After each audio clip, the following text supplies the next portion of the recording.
Estás escuchando Milenio 3 por Aluca Nanica.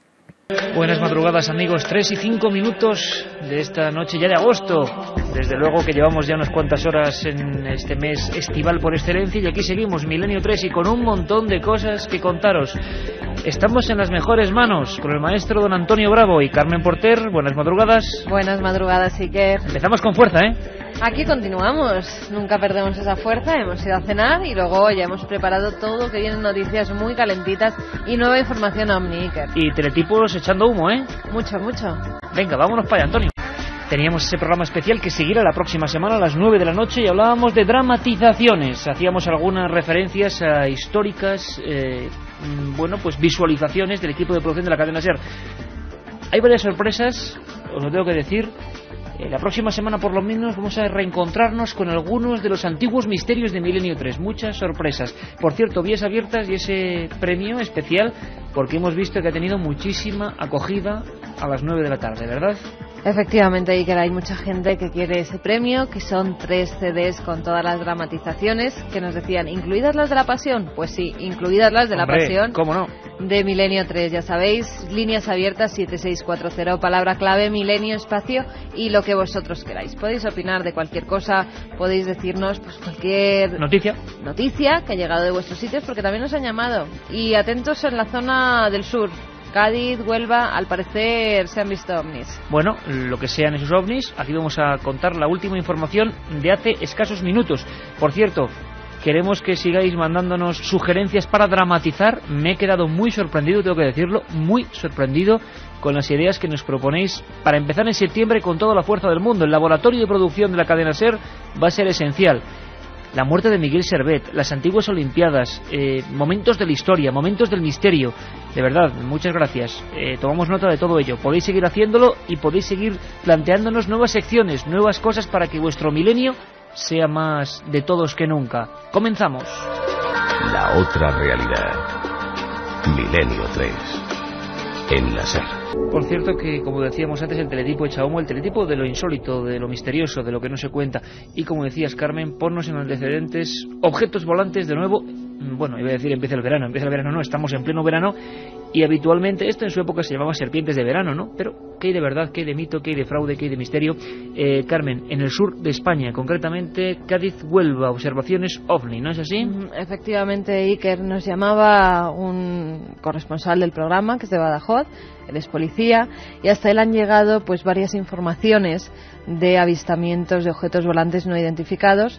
Al parecer era una esfera roja, de color rojizo. Que se queden con ese dato porque luego habrá ovnis en Turquía muy parecidos. Mismas fechas. Mismas fechas. Y curioso, 7640 si cualquiera, porque es que esto funciona a la perfección muchas veces. Miles de amigos ahora nos escuchan, si tienen cualquier noticia, han visto, saben, nos lo comunicáis. Con una peculiaridad. Este ovni, según 3 personas diferentes, no estaban en contacto ni se conocían ninguna de ellas, ha caído al mar. Un objeto volante que cae al mar y no lo vuelven a ver. ¿Qué podían ser? Pues ahí estamos, no se sabe. Yo les he preguntado si podía ser pues un meteorito que hubiera caído al mar y me decían que no, porque al parecer permaneció durante unos 30 segundos estático en el cielo y luego cayó en vertical hasta el agua. Bueno, hay que decir que lo del estaticismo, bueno, pues puede ser provocado por la visión de la dirección que lleve ese objeto. Si viene de frente, a uno le parece que es estático. Bueno, ahí está el dato. ¿Te parece que a las 3:10 exactamente, con 27,1 grados en la Gran Vía, todo esto en penumbra como siempre, escuchemos a María José Rivero, que es la testigo principal, que desde Chipiona, si no recuerdo mal, en diferentes puntos se observa desde una terraza, desde una balconada. En Huelva. Es efectivamente en la playa de la Antilla. Me he equivocado. Ella lo ha vista desde su casa, estaban en la terraza, en la playa de la Antilla, y pues hacia las 10:30 de la noche, entre 10:30 y 11 de la noche, ha visto lo que nos va a comentar. Bueno, pues escuchamos a María José Rivero. Y estaba allí fuera, sentada, cuando vi algo rojo, una bola roja, pues que venía hacia donde yo estaba. Pues venía hacia mí, hacia donde nosotros estábamos, no tenía ninguna estela. Pues creíamos que era un avión, pero al ser de color rojo intenso, no, el tamaño era como una bola, como un balón de fútbol, más o menos. Bueno, a la distancia que yo lo vi. y luego se venía acercando, que eso sí, que era como un avión y demás, y luego se quedó parado como unos 15-20 segundos aproximadamente. Carmen, como decías, después de esta observación, la dirección hacia los edificios, esto cae al mar, ¿no? Y en eso coinciden todos los testigos. En eso coinciden todos los testigos, y yo he hablado con ellos, les he preguntado si después, cuando cae al mar, vieron algún reflejo en el mar, en las olas.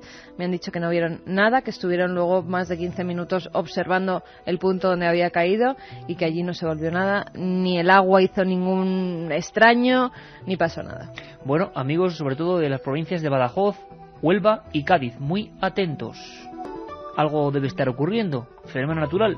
Seguramente. ¿Fenómeno insólito? Bueno, de momento Andrés Herrera, corresponsal de este programa y también miembro de las Fuerzas de Seguridad del Estado en Badajoz, bueno, pues está investigando y recopilando toda la información. Quizá lo más curioso, lo más reseñable es que surgen diversos testimonios y al mismo tiempo y describiendo lo mismo.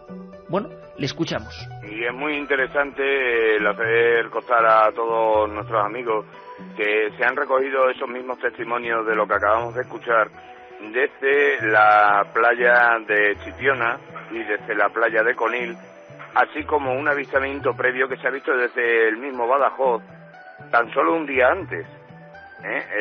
Concretamente este testimonio tiene mucha importancia, sobre todo porque la persona que lo ha visto es un policía local de aquí, que enseguida me hizo saber que habían avistado tanto él como toda su familia desde la terraza un objeto de las mismas características que las que había visto María José. En concreto, este objeto se dirigía de norte a sur y él me señala específicamente en dirección a la bahía de Cádiz, porque aquí en Badajoz las direcciones norte-sur están muy delimitadas, y me hace el hincapié que era un objeto redondo, rojo, muy silencioso, que llevaba una ruta muy estable, a una velocidad regular, no variaba su velocidad, ni aceleraba ni deceleraba. Y luego, tan solo 24 horas después, ha sido visto desde Chipiona. Amigos que ya nos están haciendo llegar información a ese 7640, palabra clave milenio. Un amigo nos dice: hola milenarios, yo estuve en Punta Umbría la semana pasada y vi también una bola brillante que zigzagueó en el cielo, se metió en el mar y volvió a ascender.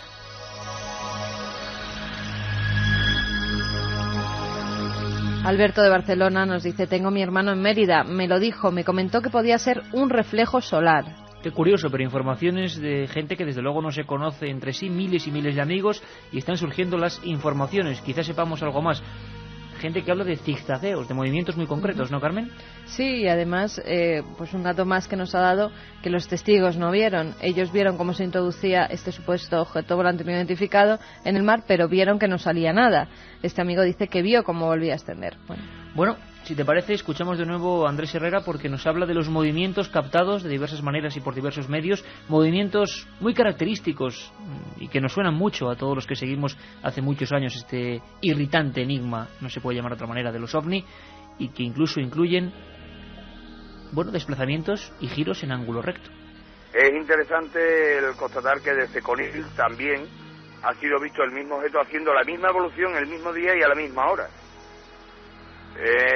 Especialmente significativo el hecho de que todos hablan de una bola roja, de un rojo intenso, algunos hablan de rojo fuego, rojo sangre, y un detalle que es especialmente interesante es el hecho de que se ha parado en el aire durante varios segundos y luego ha hecho un ángulo recto y una caída vertical. Este hecho coincide en los tres lugares que lo han observado desde la bahía, tanto en Huelva como en los dos lugares en Cádiz, tanto en Chipiona como en Conil. La otra realidad. Fenómenos extraños. Milenio 3. En la SER. Pues fieles a nuestra máxima, está pasando y os lo estamos contando.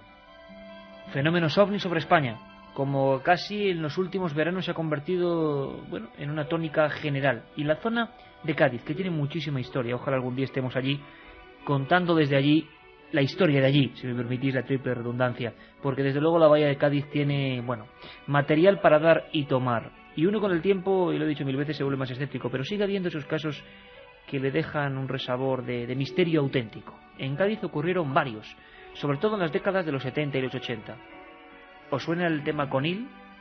También lo dramatizaremos y lo contaremos con nuevos testimonios. Apuntad bien, nuevos testimonios. Pero como decíamos, los teletipos están ardiendo y nuestra principal función de periodistas, que es lo que somos, es que vosotros tengáis todos los datos, todos, no teorías, no sabios opinando de lo divino y lo humano, sino todos los datos, porque para sabios, vosotros. Así que trazamos, si os parece, una línea recta, más o menos recta, entre Cádiz y Turquía, porque ahí desde luego han pasado cosas. Cosas hace 10 días y cosas en la misma fecha en que se han visto estos objetos de Cádiz, hace apenas unas horas. Cuéntanos, Carmen. Un objeto volante no identificado ha sido observado y filmado 2 veces en un plazo de 10 días en la provincia turca de Mersin, según ha declarado un responsable de la policía local. Süleyman Ekizer, director adjunto de seguridad de Mersin, ha afirmado que el ovni hizo una primera aparición en una zona industrial y pudo ser observado durante 1 hora y 20 minutos en la noche del 19 al 20 de julio. El pasado día 30 volvió a reaparecer a las 2:30 de la mañana sobre una refinería de la misma región y sobrevoló la zona durante 2 horas antes de desaparecer en el cielo. En las 2 ocasiones Iker ha podido ser grabado.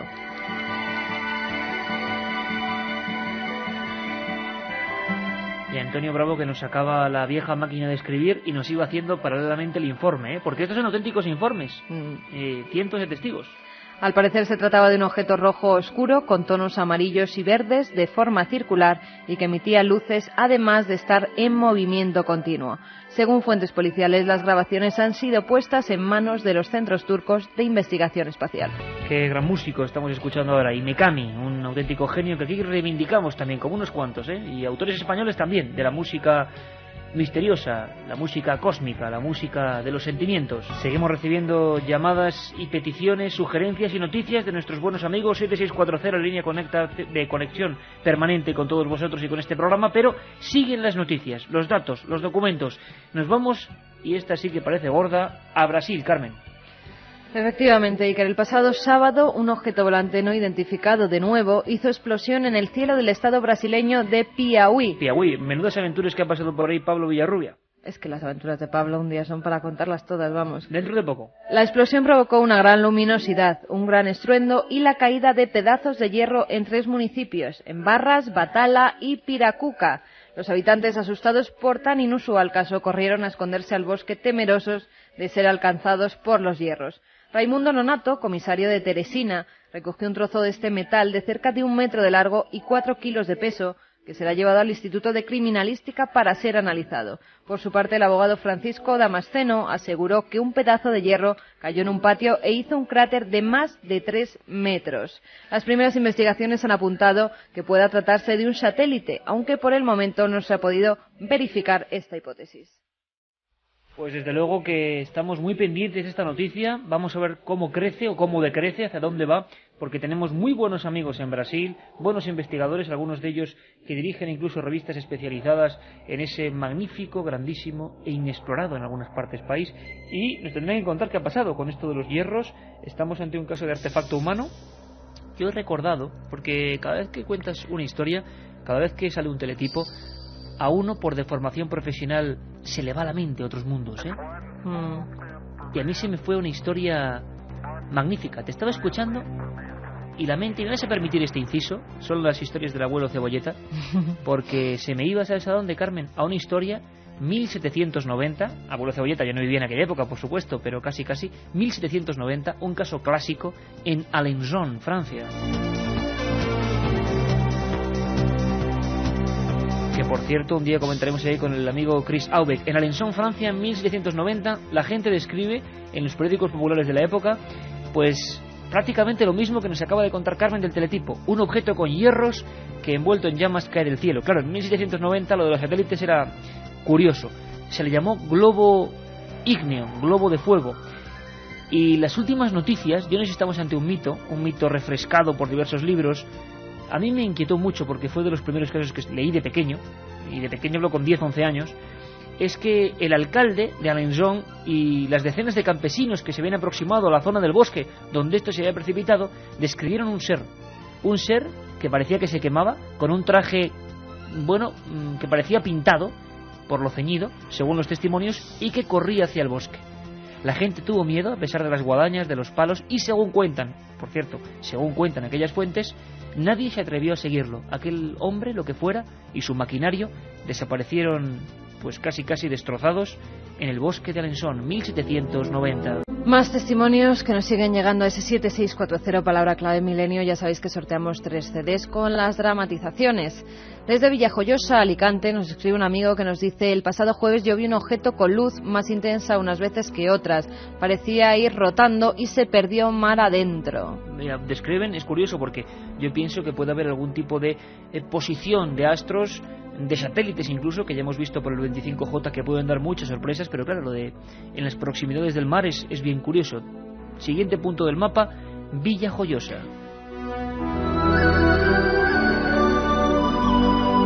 Soy un vigilante, he visto un meteorito caer al mar de Canarias por el sureste. Y él habla de meteorito, ¿no?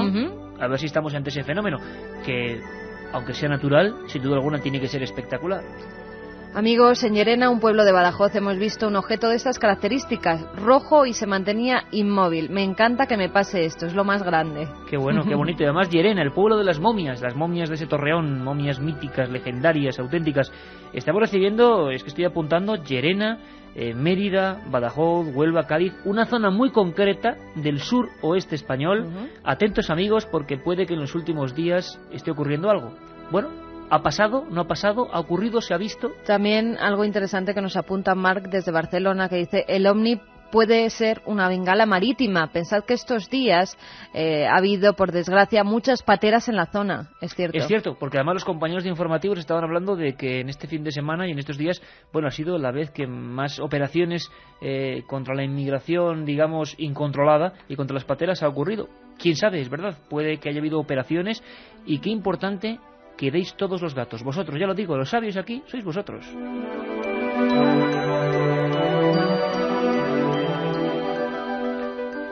Por cierto, Carmen, hacemos un impasse, si te parece, porque tema OVNI, sabéis que últimamente estamos recuperando por las peticiones de los oyentes pequeños trozos, pequeñas historias, pequeños documentos de otros Milenio 3. Nos preguntaban, y tenemos que sacarlo ahora por toda la actualidad, sobre el tema OVNI, y muchas preguntas, Carmen, que hablaban de que si en Chile era cierto que el gobierno colabora con los investigadores, ¿no? Nos preguntaban muchos por eso, que si es cierto que o nos lo ocultaban, o nos ocultaban información, que es lo que también todo el mundo se cree, que todos los informes OVNI han sido ocultados durante muchos años hasta que se desclasificaron. Bueno, y el ejemplo que se pone como, digamos, de paso adelante es el de Chile. En Chile han pasado cosas asombrosas, no solo en los cielos, sino en la tierra. Os digo por qué. El Senado y lo que es la Comisión de Defensa, lo que sería el Ministerio de Defensa español, con su presidenta a la cabeza, doña Liliana Pérez, han demostrado que puede haber aperturismo en torno al tema OVNI. Nos dejaba helados, y os traemos este documento, este minuto de otros Milenio 3 del pasado, para que comprendáis lo importante de estas declaraciones. Hablábamos con Liliana Pérez, presidenta de la Comisión de Defensa de Chile, la persona más importante, podemos decir así, en ese ámbito de lo militar y lo político, que había empezado a realizar comisiones oficiales de investigación OVNI. Gracias a nuestro compañero y corresponsal en Chile, Cristian Rifo, obteníamos esta información. Y aquí tenéis ese documento, la muestra de cómo el gobierno chileno habla de los OVNIs. Ya podíamos ir aprendiendo. ¿Qué es lo que más interesa? Porque son pilotos de la Fuerza Aérea Chilena que han tenido experiencias bastante cercanas a avistamientos cercanos, en los cuales ellos han podido establecer algún tipo de dimensión, y también hay grabaciones entre la torre de control y pilotos de aviones comerciales, que incluso en la comisión logramos escuchar una, y de pronto hay muchos fenómenos atmosféricos que no se entienden, y hay respuestas que la ciencia no alcanza a dar. Objetos voladores no identificados que, como te decía anteriormente, pueden eventualmente producir algún incidente, y peor aún, pueden producir algún tipo de accidente. La otra realidad. Fenómenos extraños. Milenio 3. En la SER. Y seguimos con noticias. Ya sabéis que de 3 a 4 damos rienda suelta, porque en los monográficos no tenemos tiempo para más que para desarrollar todos los temas, a la actualidad. La actualidad constante y latente. Eso que no se cuenta y que, sin embargo, está ahí palpitante en los 5 continentes.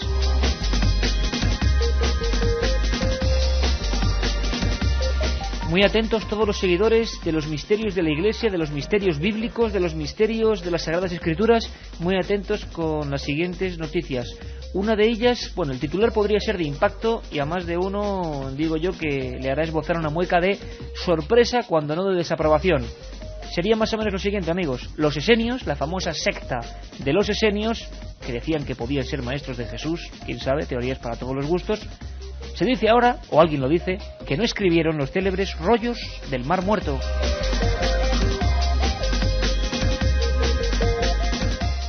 Dos arqueólogos israelíes aseguran que la secta de los esenios, que vivió hace 2000 años en las cuevas de Qumran, no escribieron los rollos del Mar Muerto ni vivieron en la humildad, como ha sido descrito en cientos de libros desde hace medio siglo. Yuval Peleg e Isaac Magen, que acaban de terminar una intensa investigación que podría revolucionar la historia antigua de la zona, han declarado que es imposible decir que la gente que vivía en Qumran eran pobres.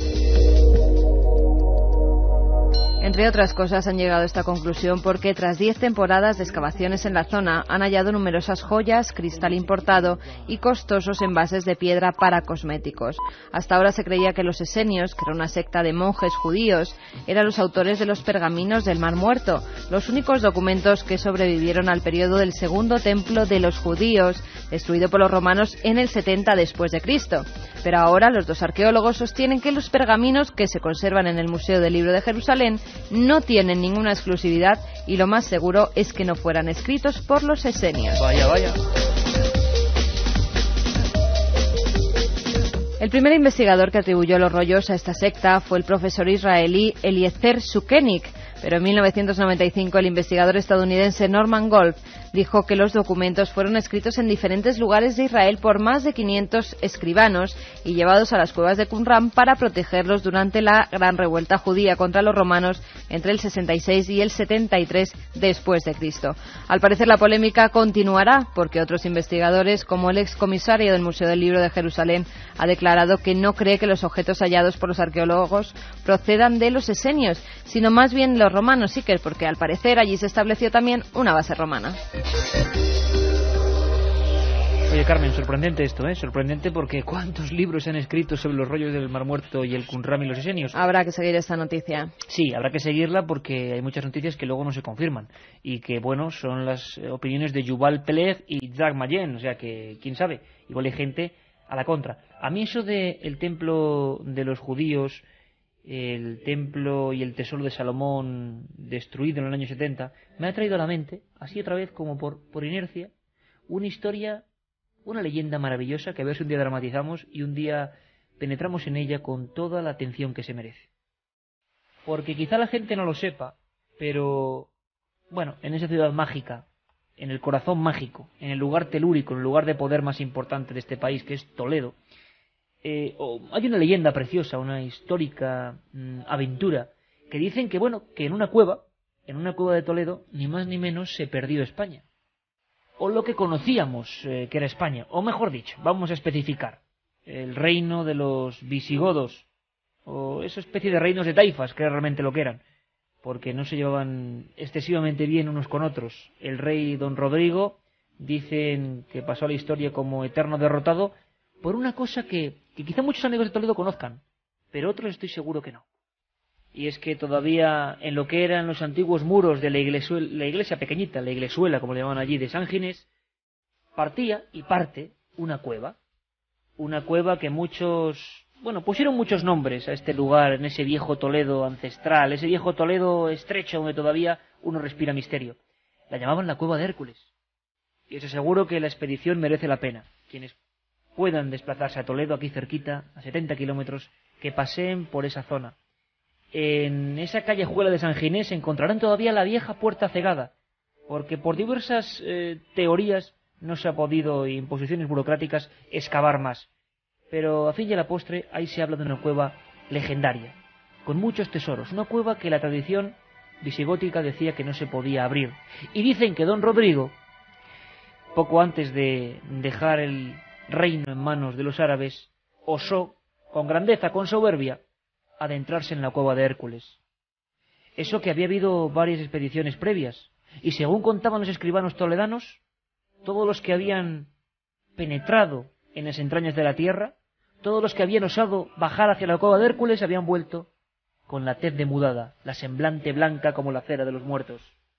Pero don Rodrigo, algo fanfarrón, decidió descender con varios soldados. Muchos de ellos no se atrevían, según cuentan las crónicas, a dar un paso más. Lo hicieron, Carmen, y ¿sabes qué se encontraron? Bueno, voy a resumir la historia, pero lo haremos con todos los detalles porque es preciosa. Los toledanos la conocen bien. Se encontraron, hay diferentes teorías. Unos hablan de unas pinturas, otros de unos tapices y otros de una caja con unos tapices. Pero, ay madre mía, cuando don Rodrigo, imaginaos con su séquito aterrorizado detrás, llegó hasta el tapiz o hasta la caja, empezaron a escucharse lamentos. Lamentos tortuosos, lamentos y gritos. Parecía que una auténtica marabunta llegaba hasta las entrañas de la tierra. Y la historia, la maravillosa, mágica y fascinante historia, nos cuenta que el rey Rodrigo entonces empezó a ser consciente del terrible error. Tenía que haber hecho como sus antecesores, mantener siempre cerrada la mágica y maldita para algunos cueva de Hércules, o la cueva de los 7 cerrojos, miles de nombres. Lo cierto es que al parecer en ese tapiz venía algo, Carmen. Venía un dibujo, venía una leyenda, venía una profecía. ¿Sabes qué aparecía en ese tapiz, en ese dibujo? No. Aparecían caballeros. Caballeros sobre algunas monturas. ¿Sabes qué tenían esos caballeros en la cabeza? Turbantes y lanzas. Y una pequeña leyenda, en letras visigóticas, que decían: cuando esta caja se abra, cuando este tapiz salga a la luz, hombres como estos conquistarán España. Y así ocurrió, año 711, y uno de los personajes más enigmáticos de la historia, Tarik, algunos dicen que no existió, algunos historiadores, llegó hasta allí. Y llegó dispuesto a bajar a aquella cueva también, y dispuesto a llevarse un tesoro. Aunque eso, amigos, ya será harina de otro programa. La otra realidad. Milenio 3. En la SER. Más mensajes que nos siguen llegando a ese 7640, ya sabéis, palabra clave, milenio. Mariola desde Sevilla nos dice: yo vi como una de esas bolas se mofaba de 3 cazas cerca de Tarazona. Yo estaba de maniobras. Interesante testimonio, sin duda, ¿eh? Soy Carol, estoy de veraneo en Rota, Cádiz, y también he visto la esfera roja intensa por la zona de la base naval americana adentrándose en el mar. Aún tiemblo. Descripción exacta en todos los casos, es muy curioso, ¿eh? Dani nos dice: en Almuñécar, Granada, a las 10:30 también he visto esa bola roja caer al mar. Pues Carmen, a ver que hay que llamar a diversos estamentos científicos y observatorios para saber si puede haber algún tipo de fenómeno natural que esté confundiendo a la gente. Y si no lo hay, pues empezaremos la investigación. Más testimonios. Yo soy de Zamora y al atardecer he visto ese ovni rojo. Se parecía mucho a un balón de baloncesto. Giré la cabeza y cuando volví a mirar ya no estaba. Curioso porque es el oeste de España, esa zona muy concreta. Queremos más información y, por supuesto, como siempre, gracias. Yo creo que no nos merecemos esta audiencia que a cualquier llamada responde. Los datos sobre la mesa. Incluso fotos de ese objeto. Iker nos dice un amigo: y me gustaría saber si se pueden enviar información. Pues claro que sí. Hay varias líneas para que nos mandéis. Oye, el fenómeno OVNI de nuevo latiendo, es increíble, ¿eh? Yo creo que vamos a tener un verano calentito en torno al tema OVNI. Hay varias vías para que nos enviéis vuestras informaciones. Ya sabéis, todo lo que queráis, tanto psicofonías como fotografías, las vamos a analizar. Como siempre, analizamos todas. ¿Como cartas en papel? El mail es milenio3 con número @cadenaser.com, milenio3 con número @cadenaser.com, y la dirección es Gran Vía número 32 28013 de Madrid, a la atención del programa Milenio 3 Cadena Ser.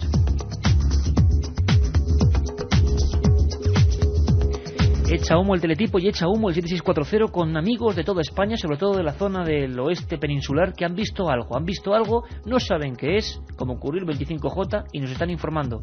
Está ocurriendo, lo estamos contando. Por cierto, hablábamos de misterios de la Iglesia, Carmen, y algo ocurrido en Limpias, pero no en Limpias, Cantabria. Hablábamos hace una semana de Cristos misteriosos, el Cristo de Palencia, el Cristo de la piel de búfalo de Burgos, el Cristo de Limpias, pero ¿qué ha pasado? Pues una imagen de la Virgen María Inmaculada ha vuelto a derramar gotas de sangre. Esta imagen está al lado del Cristo de Limpias en un domicilio de la zona norte de Cochabamba y al parecer hoy mismo ha vuelto a derramar gotas de sangre, según ha relatado Ana María de Grillo, que presenció este fenómeno mientras estaba de visita en la capilla de la familia Arévalo. Esta familia es la que tiene esa estatua. Según sostiene Ana María, derramó varias gotas de sangre más que de costumbre. Yo estaba de visita y no esperaba verla mientras ocurría, pero la vi llorar. Sobre este fenómeno, la Iglesia Católica, a través del Arzobispado, ha llamado pues a la calma y a asumir con prudencia este hecho y ha recomendado no magnificar esta acción hasta que no se tenga un pronunciamiento oficial por parte de la jerarquía eclesiástica. Por instrucciones del Arzobispo de Cochabamba, Monseñor Tito Solari, se han realizado diversos exámenes científicos y teológicos de estas expresiones y estos informes han sido remitidos hasta el Vaticano para que los evalúe y para que se pronuncie sobre ellos. Enigma boliviano que ya está en ese lugar mágico, en esa comisión de sabios del Vaticano. Pero en España tenemos el genuino, el Cristo de Limpias, que se encuentra en Santander, sí, muy cerca de Santander. Que ese Cristo, además, hay miles de testimonios, sí que, fíjate, yo precisamente... La semana pasada poníamos alguno. Y ayer yo me estaba leyendo un libro donde empieza desde cuándo a ese Cristo se le empieza a considerar como milagroso. Gente que le ve sudar, gente que le ve llorar lágrimas de sangre, gente que ve como una corona de espinas y esas lágrimas, esas gotas de sangre que caen por su rostro, gente que le ve moverse, mover la boca, mover los ojos, miles de testimonios.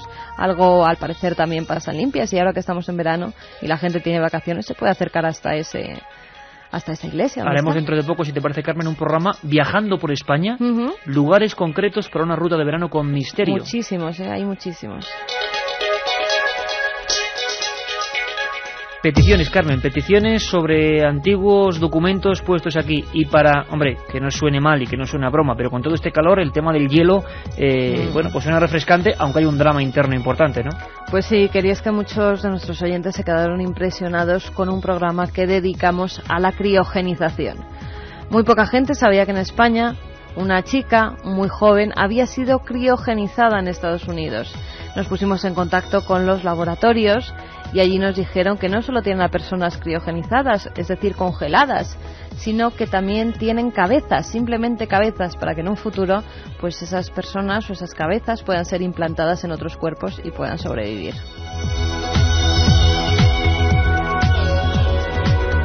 La increíble historia de la criogenización y de los laboratorios Alcor, donde en tanques de nitrógeno líquido, bueno, pues hay cuerpos en suspensión, lo llaman así, en suspensión, un intento de desafío a la muerte. Suena absolutamente delirante, sí, suena, pero ¿no sonaría igual de delirante hablar de Internet hace 150 años? ¿Podremos desafiar a la muerte? ¿Es así? Yo desde luego, y este equipo creo que no lo sabemos. Lo cierto y verdad es que intentamos descubrir cómo a día de hoy, ahora mismo cuando son las 3:42 y cuando aquí tenemos 26,9 grados, hay un cilindro gris. Pone Alcor en la parte exterior. Está junto a otros cilindros, parece de ciencia ficción. Y en la costa estadounidense están retroalimentándose con diferentes sustancias para mantenerla tal y como el día que murió. Es la historia de la única española congelada, hibernada, criogenizada, Cristina Castillejo. Con su madre hablamos en Milenio 3. Nos dejó alucinada la historia, nos dejó alucinados esa especie como de premonición que tuvo esta mujer. No sabíamos lo que era el entresijo de esa vivencia. Y Eulalia, con la voz temblorosa, amabilidad a flor de piel, tenemos que agradecérselo y mandarle un fortísimo saludo, nos contaba primero el drama que es ver que una hija de 21 años, en la flor de la vida, se muere en la recepción del hotel, se muere, y cómo alguien le dice algo, o ella escucha algo, y empieza una aventura.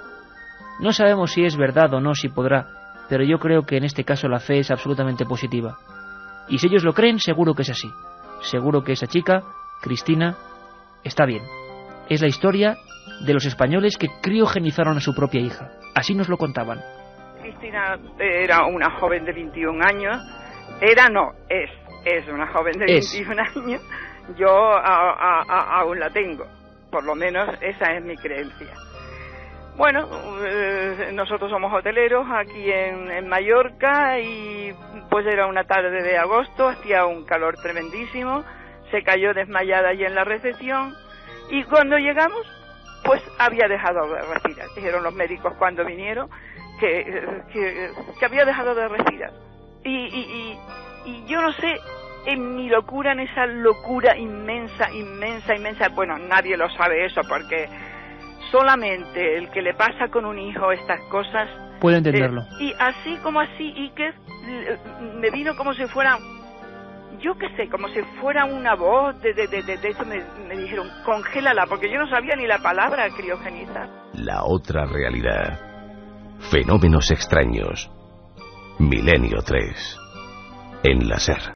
Pues un abrazo muy grande, Eulalia, que se portó con nosotros sensacional y que tiene a su hija, a Cristina, en ese tanque con sustancias líquidas en estado de hibernación, de suspensión. Mucha suerte. No tanta como la víctima de un auténtico desalmado. Siempre hay crónica negra, amigos, en la actualidad del misterio. Hablaba la semana pasada de una especie de secta que preparaba, o que tramaba, que hacía asesinatos en serie. Teletipos frescos, nuevos, directos. ¿Qué ha pasado, Carmen? Pues sí que, mira, al parecer han atrapado a estos asesinos. Esta semana han sido arrestados 3 individuos pertenecientes a una secta que entre 1998 y este mismo año, 2004, han causado la muerte nada más y nada menos que a 5 personas en Italia. Se trata de Paolo Leoni, de 27 años, el líder carismático de la secta, Eros Monterroso, de la misma edad, y Marco Zampollo, de 26 años, todos ellos pertenecientes al grupo Bestias de Satán, que operaban en la zona de Milán. Anteriormente ya habían sido detenidos otros miembros del grupo que confesaron los crímenes de Chiara Medina, de 19 años, que fue acuchillada en un parque en enero de 1998. La chica había sido invitada a una misa negra, pero no sabía que ella sería la sacrificada.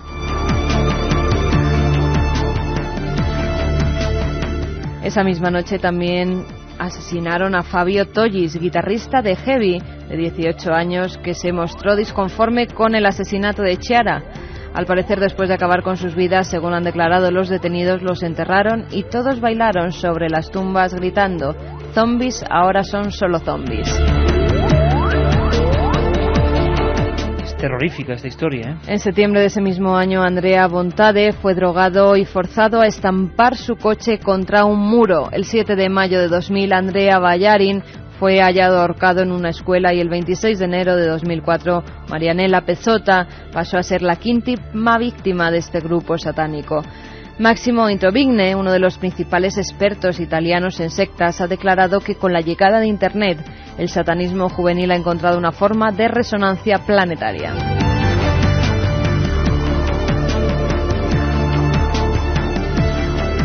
De verdad que hay noticias que ponen los pelos, vamos, como escarpias, ¿eh? En Italia, un lugar tan avanzado, un lugar cuna de tanta cultura, yo no sé, a veces uno mide las buenas acciones de los hombres y son moléculas de agua en un océano de maldad en ocasiones. ¿Y te acuerdas que la semana pasada dábamos también la información de ese cura en Chile que había sido asesinado también por un miembro de una secta satánica? Pues al parecer en esa misma iglesia donde ha sido asesinado ayer mismo aparecían cruces invertidas hechas con sangre en el suelo del templo. Vamos a ver Internet qué está aportando como conexión a estos grupos. Esperamos que no sea tal y como parece y como mucha gente está denunciando, porque por un lado hay información confusa, hay datos y también hay una sensación como de miedo escénico que a veces hace que se confundan las realidades. No sé, habrá que seguir investigando, pero esto es terrorífico. Esto hace a uno replantearle muchas cosas. Auténticos asesinos, no hay otra manera de calificarlos. Matando en honor del demonio, de Dios, de quien sea. Es realmente terrorífico. Por fortuna hay cosas positivas y con eso tenemos que quedarnos, aunque a veces cueste mucho trabajo.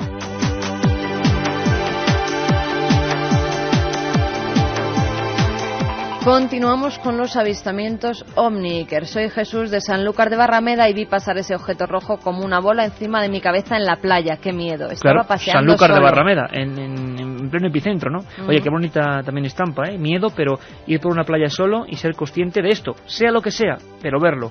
A ver si nos toca algún día. Ayer, sobre esta hora en Murcia, mirando al sur, vi un punto rojo inmóvil y durante más de media hora. Vamos con más temas, Iker.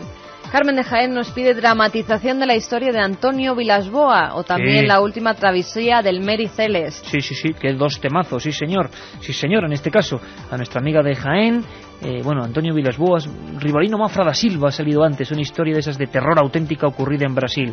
Desde luego que tomamos buena nota y lo haremos, y muy brevemente, nada más empezar septiembre.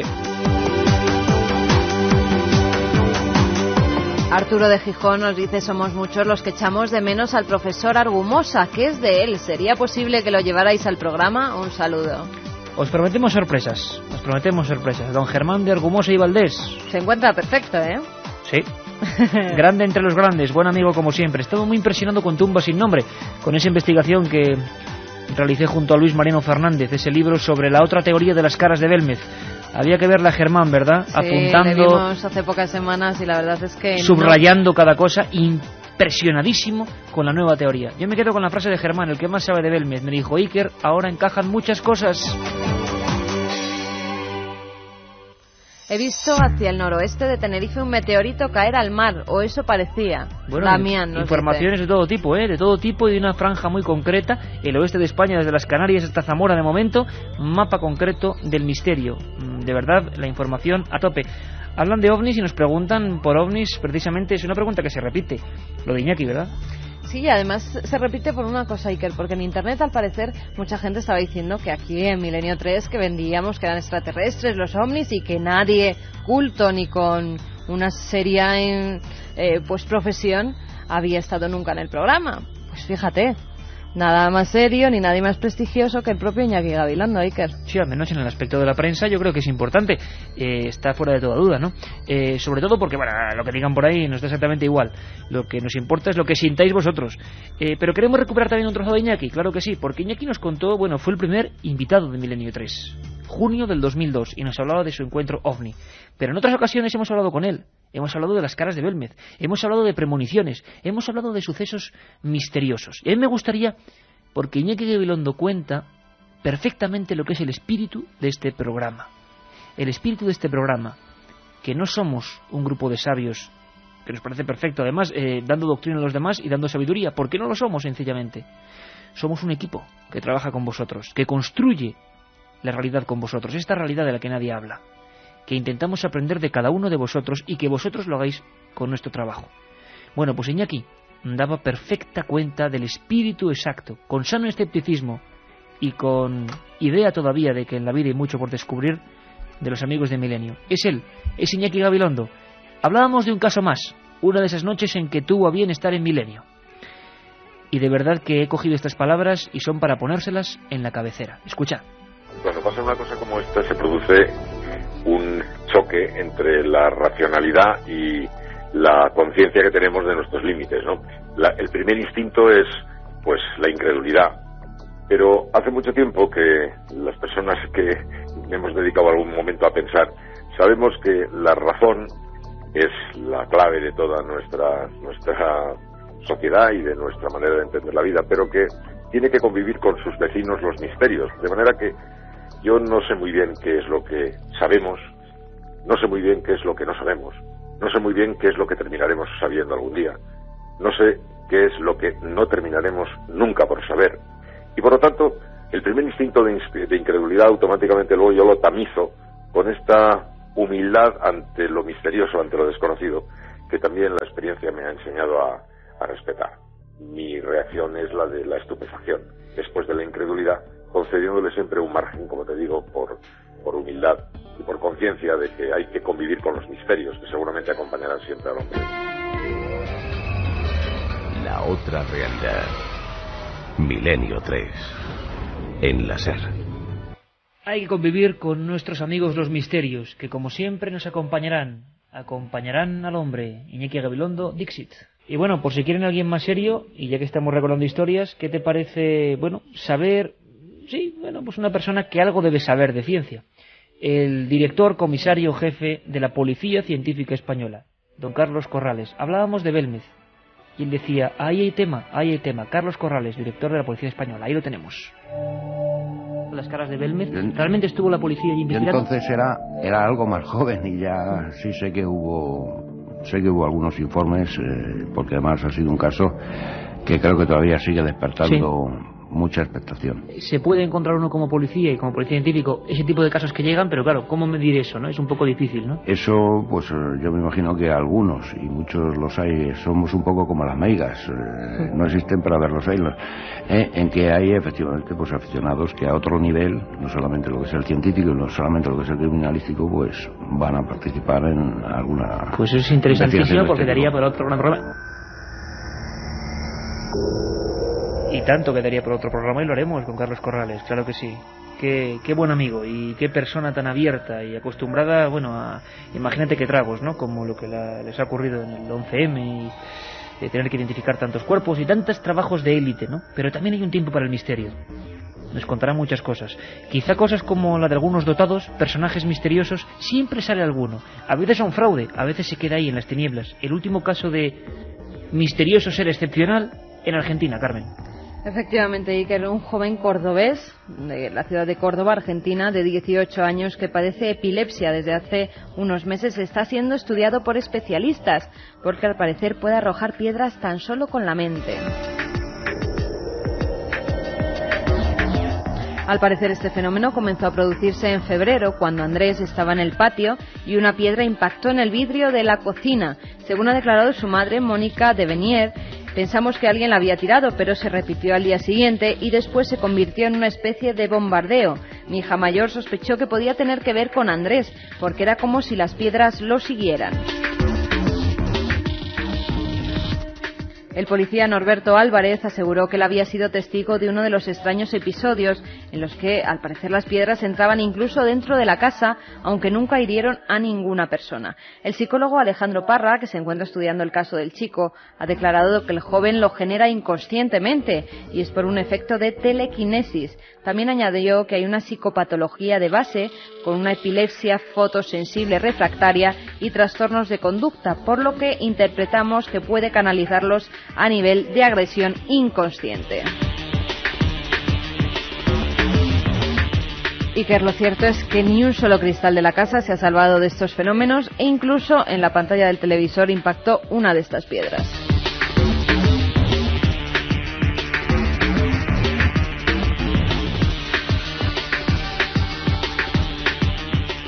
¿Os parece increíble? ¿Os parece mentira? ¿Parece imposible? Bueno, ha habido más casos, ¿eh? Nos lo podría contar Francisco Contreras, que investigó magníficamente el caso, por ejemplo, de la lluvia de piedras de Galapagar, o la lluvia de piedras de Almería, o la lluvia de piedras de Málaga, año 45. Piedras, guijarros, dentro de inmuebles, una cosa muy rara de la parapsicología. Hablaremos con Alejandro Parra y hablaremos con un montón de amigos para saber qué está pasando con esta especie de Uri Geller a lo gaucho.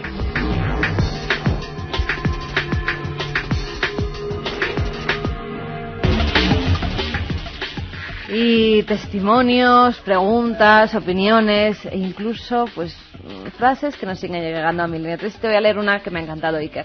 Milenio 3 es un tablero de ajedrez. Iker y Carmen, los concursantes. Cada figura una historia y cada movimiento un misterio. Cada partida un espectáculo. Gracias.